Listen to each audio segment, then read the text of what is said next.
In front of me is Poco C65, and today I would like to show you how you can rename it. Begin by going into Devices Settings and clicking on About Phone section right away. Following that, choose device name at the top right corner and type in wherever you want to. In my case, Sunny.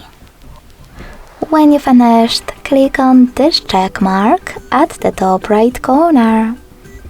As you can see, after that, name of my Poco has changed. Thanks so much for watching. If you enjoyed this video, don't forget to leave a like, comment and subscribe. Bye!